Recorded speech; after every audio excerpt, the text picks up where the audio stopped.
Lorsque vous introduisez dans un processus dans lequel vous ne devrez pas vous introduire, vous créez un dysfonctionnement qui va produire des effets.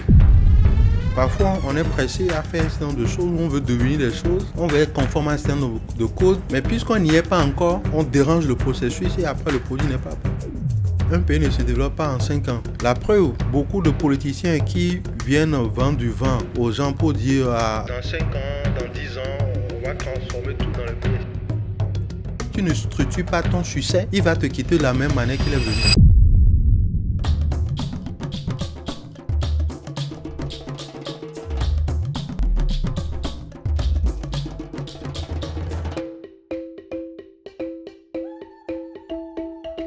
On ne tire pas sur une fleur pour la faire pousser. Bonjour coach. Salut Gloria. Oh, salut. Très bien. Vous avez déjà planté une fleur?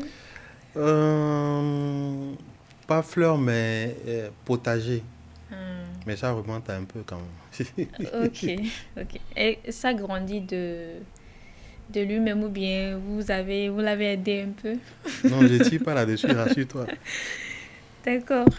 Aujourd'hui, notre proverbe veut nous amener un peu plus loin et de manière très délicate parce que les fleurs sont quand même très fragiles. Et pour faire le parallèle, certaines choses ne supportent pas forcément la précipitation. Comme une graine, au-delà de ça, une amitié ou une confiance, ce sont des trucs qu'il faut prendre le temps de construire, de pouvoir arroser, comme on dit souvent. Et plus on cherche à accélérer leur croissance, on risque de les fragiliser. J'aimerais, dans un premier temps, que tu puisses, en revenant à notre proverbe, encore une fois, on ne tire pas sur une fleur pour la faire pousser. Qu'est-ce que tu comprends de ça? Il suffit que ceux qui nous suivent aillent faire l'expérience. Allez dans votre potager, dans votre jardin, dans votre champ, et puis regardez un plant, une petite pousse de plant, et de maïs par exemple. Et peut-être parce que vous êtes pressé d'en consommer, essayez de tirer ça pour pouvoir faire sortir ça comme, même un peu comme aussi les tiges de micro. Il y a des tiges de micro ou des échelles. Oui. C'est un briquet. Extensible. Et puis il faut tirer, puis au fur et à mesure, ça s'allonge. Donc, ce n'est que sur des dispositifs ou des fabrications humaines qu'on peut faire ces manipulations. Mais une fleur, il a son temps. Un plant, il a son temps. Le temps qui lui est alloué, en tout cas, qu'il doit suivre par rapport à sa nature. S'il ne suit pas ça, on peut pas le forcer à nous servir juste pour nos beaux yeux parce qu'on est pressé de l'avoir ou pas. Donc, il doit suivre son parcours. Sinon, tu l'as dit, la fleur est fragile. Donc, si tu incites, tu vas la déraciner. On peut mettre un peu d'engrais. Mais avant que tu ne répondes à ça, j'apprécie énormément la comparaison que tu as faite en mettant 2 catégories déjà. On voit que la fleur, c'est naturel et que le micro qu'on peut tirer, c'est une fabrication humaine. Ça voudrait dire qu'il y a des situations dans lesquelles, naturellement, on devrait être patient et dans d'autres, peut-être non. J'aimerais que tu puisses approfondir sur ça. Absolument. Tout ce qui est de fabrication humaine, si tu veux, on peut les manipuler à notre guise. Oui. On peut les manipuler à notre guise. La preuve, aujourd'hui, il y a de moins en moins de choses que les hommes ne manipulent pas. Même au niveau de la science, il y a plein de choses que nous manipulons. Oui. On manipule jusqu'à manipuler les spermatozoïdes, les ovules, les œufs. On fait plein de choses, on fait des pratiques génétiques. Ça, ce sont des choses, ce sont des fabrications humaines. Bon, quand on parle de génétique, là, ce ne sont pas des fabrications humaines, mais l'homme essaie de s'introduire dans des choses qui ne révèlent pas normalement de sa compétence. Et après, on voit où est-ce que ça va. Et il y a certaines choses qui ont leur processus naturel. Ça demande du temps. Ça demande du temps. Mais Généralement, lorsqu'il commence par avoir de manipulation, c'est que nous devenons impatients, ou nous avons des intérêts, des besoins, ou nous avons des attentes qui ne sont pas comblées dans les délais que nous voulons. Et puisque nos attentes ne sont pas comblées dans les délais que nous voulons, nous faisons tout pour précipiter la germination ou l'arrivée ou l'éclosion d'un certain nombre de choses. Mais, in fine, c'est pour quelle finalité? C'est pour nos intérêts. Maintenant, le truc, c'est que lorsque vous introduisez dans le processus, d'un processus dans lequel vous ne devrez pas vous introduire, vous créez un dysfonctionnement dans ce processus-là qui va produire des effets. Aujourd'hui, on parle beaucoup de changement climatique, on parle de plein de choses, mais ce ne sont que des conséquences d'un certain nombre d'actes que nous posons. C'est ça. Donc, si nous revenons à notre proverbe, afin de ne pas trop s'en éloigner, on dit on ne peut pas tirer sur une fleur pour la faire pousser, c'est bien Oui, ça. oui. Ça veut dire que la fleur a son processus à elle. Et donc, si elle ne suit pas son processus à elle et qu'on la force, on risque de la détruire. Deux, elle peut finir par pousser ou par sortir. Mais on va voir que puisque le processus normal a été dérangé à un moment donné, il y a de fortes chances que ce qui va sortir ne soit pas vraiment authentique. C'est ça. Parce que quand je regarde bien ce proverbe, ça fait appel aussi à l'authenticité, à l'identité. Donc quand on force quelque chose à sortir alors que ce n'est pas encore le moment de sortir, quand on force quelque chose à produire alors que ce n'est pas le moment de produire, on est en train de toucher à son authenticité, à son identité. Et si on vient aussi au niveau des humains, c'est la même chose. Parfois, on est pressé à faire un certain nombre de choses, on veut devenir des choses, on veut être conforme à un certain nombre de codes, mais puisqu'on n'y est pas encore, on dérange le processus et après le produit n'est pas bon. Et regarde par exemple, aujourd'hui, bon, je vais donner l'exemple des femmes, hein, je suis désolé, hein, et regarde tout ce qui est mis sur le marché, sur nos marchés, pour avoir des formes, des rondeurs, de la poitrine, et s'éclaircir la peau, avoir des cheveux, plein de choses qui se font. Alors, faisons une différence entre la coquetterie, le fait de se mettre en évidence ou de se soigner, et les produits manufactureux industriels. Parce que quand je parle de cette distinction, depuis la nuit des temps, dans nos empires, dans nos pays, dans nos royaumes, les femmes se sont toujours parées. Quand tu vas dans nos villages, même dans l'ancien temps, tu vois, les femmes ont toujours eu des parures. Mais quand tu prends les parures qu'elles avaient, ce ne sont pas des parures, c'est pas pour se changer, c'est pas pour se transformer en quelque chose. Voilà. C'est plutôt pour mettre en évidence ou pour se mettre en valeur. Mais quand tu vois la plupart des choses qui sont sur les marchés, ce qu'on consomme aujourd'hui, c'est un changement identitaire. Maintenant, il se trouve que quand tu tires sur la fleur pour la faire pousser, pour un court temps, tu peux avoir une sorte de résultat. Donc, quand on consomme un certain nombre de choses, pendant un moment donné, oui, effectivement, tu as de très belles femmes, tu te demandes comment c'est possible. Tu as des hommes, de très beaux, de très belles hommes. Tu te demandes comment est-ce que ça se fait, etc. Mais puisqu'on parle d'authenticité, d'identité, ce laps de temps-là ne dure pas. Ta vraie nature va toujours ressortir. Ta vraie nature, ta vraie peau, ta vraie identité va toujours ressortir. Chasser le naturel fait quoi?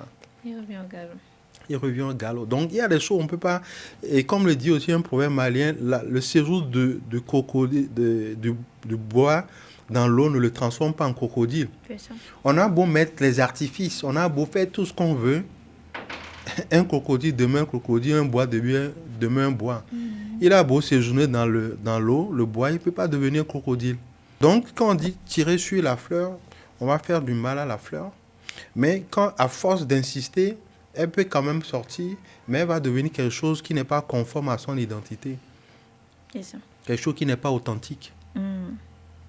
Est-ce que tu voudrais donner aussi d'autres illustrations à ça, dans le sens où, par exemple, dans les entreprises ou sur des projets, comment reconnaître ce qui demande tout naturellement du temps et comment s'y conformer?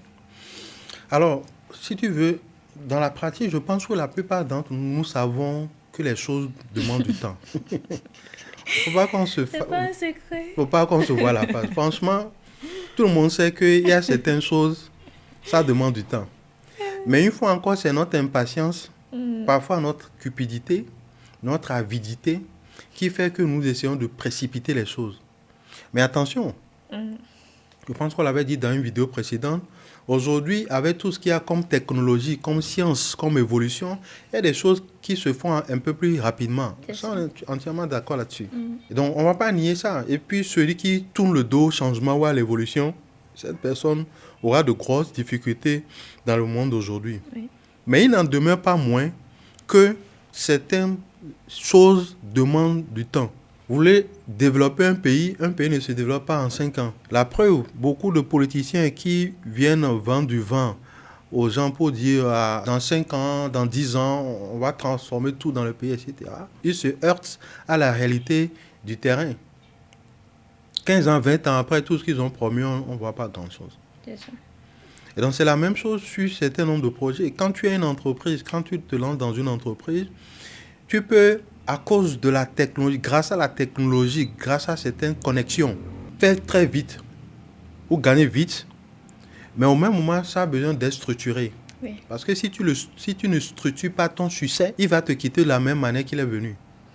C'est-à-dire que tu peux pas vouloir construire une maison R+3, R+4 et négliger la fondation. Même si ce sont des préfabriqués, le premier préfabriqué qui sera en bas, avant qu'on empile les autres là-dessus, s'il n'a pas une bonne solidité, quand on va mettre un deuxième, un troisième, tout va s'effondrer. Donc, quand on veut construire une maison, le fondement, la fondation doit absolument être bien faite pour que l'édifice puisse tenir dans le temps. Sinon, l'édifice va s'écrouler au premier coup de vent, au premier coup d'inondation, ainsi de suite. Et tu sais que nos pays connaissent beaucoup d'inondations. Et chaque fois qu'il y a d'inondations, on voit tout ce qui se passe comme dégâts. Mais une bonne partie des dégâts liés aux éboulements ou à l'effondrement des maisons, c'est en partie à la construction, là où les maisons ont été construites parfois sur le lit ou sur le passage de l'eau, ou dans le lit de rivières, de fleuves asséchés, etc. Donc quand l'eau, lui, vient, elle se ferait son passage. Hein. Donc que ce soit sur le plan individuel, entreprise, organisation ou au niveau étatique, il y a certains objectifs, certains résultats qui demandent que le soubassement soit bien fait. Mais si on se précipite pour tirer la fleur, parce qu'on veut faire plaisir, parce qu'on veut être dans de bonnes statistiques, avoir de bons points au niveau extérieur pour que les investisseurs peuvent venir, ainsi de suite, vous allez attirer les investisseurs, mais quand ils vont venir, ils vont se rendre compte que c'est du people. Oui. Ils vont repartir. Donc, quand on fait la même chose pour attirer des gens vers soi, l'amitié va s'effondrer parce que celui qui vient à cause de ce qu'il a vu, puisque c'est l'extérieur qui attire, mais c'est l'intérieur qui retient. Donc, je peux attirer des gens vers moi parce qu'ils ont vu une belle fleur qui a été génétiquement modifiée ou à qui on a mis des engrais. Et les gens viennent, mais après, ils se rendent compte que c'est du faux. Ils vont repartir. Et comme tu l'as dit si bien dans l'introduction, la confiance, la relation se construit. Et une bonne confiance se construit. Une bonne relation se construit sur quoi? Se construit sur la confiance.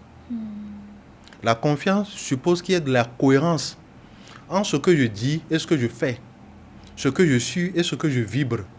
Mais s'il y a un dysfonctionnement entre ce que je dis, ce que je fais et ce que je vibre, quand les gens vont découvrir ça, ils vont partir.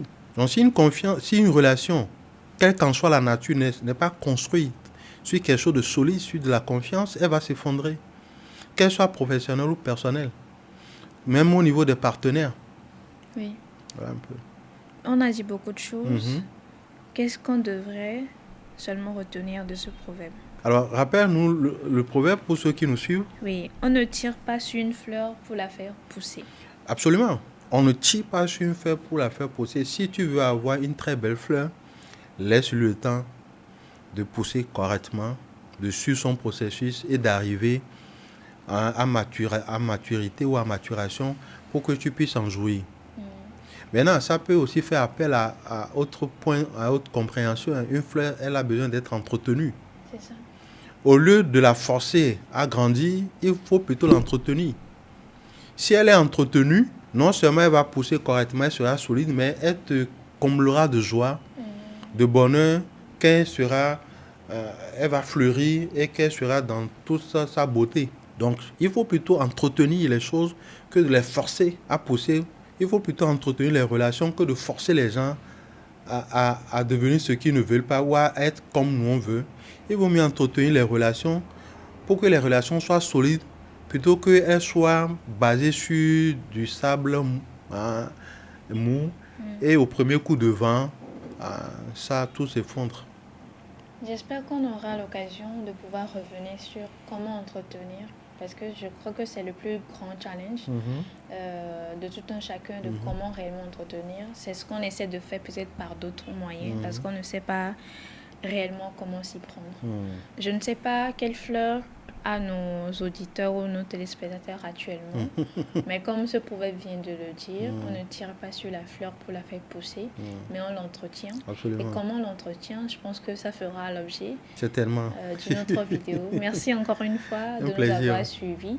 Abonnez-vous, commentez également et partagez cela. Restez surtout sous cette vidéo parce que la deuxième viendra pour nous dire comment réellement entretenir la fleur. Merci.